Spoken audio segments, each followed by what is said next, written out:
sometimes we're just in bad situations, and we can even look at this like from the level of like the extreme level of like being in an abusive situation, right?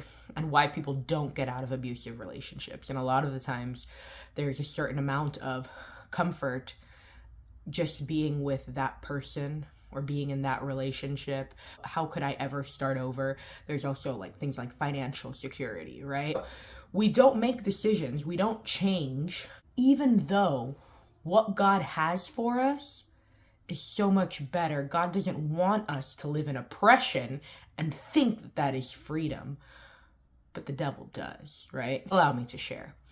A friend of mine was feeling very uncomfortable at her job lately, feeling very unappreciated, underloved, overworked. And she was just saying, I think I need to be thinking of something different, right? And so another friend of mine suggested to her, hey, there's this job fair for this same kind of work that you do, and it's virtual. And she said, why don't we attend it together? It'll be over Zoom. It's a virtual fair. We can just see what's out there. And my friend was like, that's such a great idea.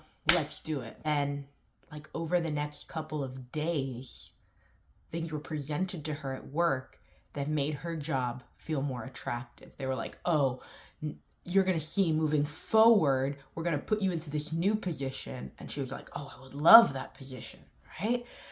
And so all of a sudden, she got comfortable. And what happens when you get comfortable?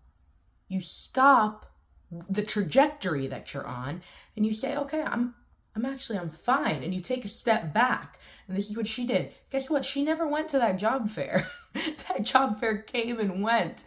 And then what happens a week later, this place that she's at starts again with their nonsense, starts again with their toxicity, starts again treating her and mistreating her. And what happened? We had a missed opportunity in that span. Why? Because enough was put in front of her that she said, I can deal with this. I don't have to shake the boat. No, you do.